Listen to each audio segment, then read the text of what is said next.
నమస్తే, welcome to Rudra TV. గెలుపు చేతుల్లోకి వచ్చిన మ్యాచ్ ఒక్కసారిగా జారిపోతే ఎలా ఉంటుందో అదే పరిస్థితిని మరోసారి ఎదుర్కొన్నాడు David Miller.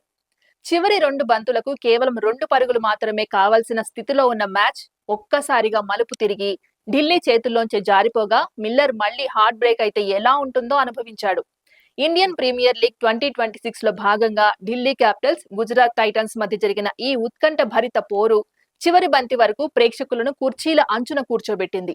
Arjun Jaitley cricket stadium వేదికగా జరిగిన ఈ మ్యాచ్ లో టాస్ గెలిచిన ఢిల్లీ జట్టు ముందుగా బౌలింగ్ ఎంచుకోగా గాయం నుంచి తిరిగి వచ్చిన శుభ్మన్ గిల్ అద్భుతంగా ఆడుతూ 45 బంతుల్లో 70 పరుగులు చేసి జట్టుకు బలమైన పునాది వేశాడు.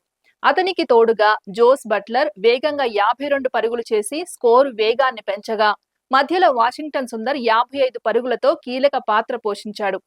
దీంతో గుజరాత్ జట్టు 20 ఓవర్లలో 210 పరుగుల భారీ లక్ష్యాన్ని నిలిపింది. ఈ లక్ష్యాన్ని ఛేదించేందుకు దిగిన ఢిల్లీ జట్టుకు పాదం నిశాంక, కేఎల్ రాహుల్ జోడీ అద్భుత ఆరంభమిచ్చింది. నిశాంక 41 పరుగులు చేసి అవుట్ అయినా రాహుల్ మాత్రం 92 పరుగులతో జట్టును గెలుపు దిశగా నడిపించాడు. అయితే కీలక సమయంలో వరుసగా వికెట్లు పడిపోవడంతో మ్యాచ్ ఒక్కసారిగా మారిపోయింది. సమీర్ రిజ్వీ డకౌట్ అవ్వడం, నితీష్ రాణా, అక్షర్ పటేల్, ట్రిస్టన్ స్టబ్స్ తక్కువ స్కోర్లకే అవుట్ కావడంతో ఢిల్లీ జట్టు 166 పరుగులకే 6 వికెట్లు కోల్పోయింది. ఇలాంటి క్లిష్ట సమయంలో క్రీజులోకి వచ్చిన మిల్లర్ మళ్లీ తన సత్తా చాటాడు. కేవలం 18 బంతుల్లోనే 41 పరుగులు చేసి మ్యాచ్ ను తిరిగి ఢిల్లీ వైపు తిప్పాడు. చివరి 3 ఓవర్లలో 45 పరుగులు అవసరమైన పరిస్థితి నుంచి చివరి 2 బంతులకు కేవలం 2 పరుగులు మాత్రమే కావాల్సిన స్థితికి మ్యాచ్ ను తీసుకురావడం అతని ప్రతిభకు నిదర్శనం. స్టేడియంలో ఉన్న ప్రతి ఒక్కరికి ఇది ఢిల్లీ గెలిపే అనిపించిన సమయంలో ప్రసిద్ధ్ కృష్ణ వేసిన బాల్స్ మ్యాచ్ ను పూర్తిగా తారుమారు చేశాయి.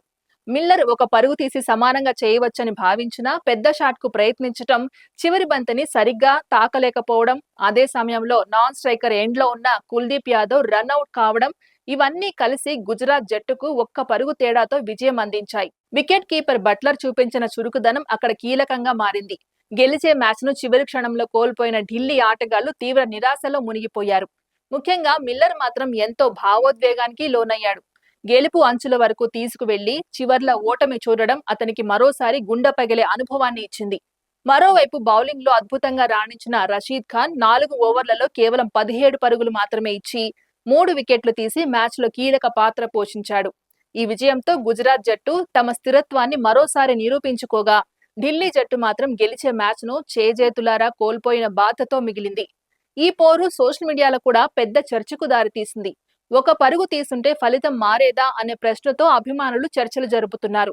మొత్తంగా చూస్తే ఈ మ్యాచ్ కేవలం ఒక ఫలితం కాదు, చివరి బంతి పడే వరకు ఫలితం మారే ఆట క్రికెట్ అన్న నిజాన్ని మరోసారి గుర్తు చేసిన క్లాసిక్ పోరాటంగా నిలిచింది. ఇది ఇవాల్టి అప్డేట్. మరో అప్డేట్ తో మళ్ళీ కలుద్దాం. అంతవరకు చూస్తూనే ఉండండి రుద్ర టీవీ.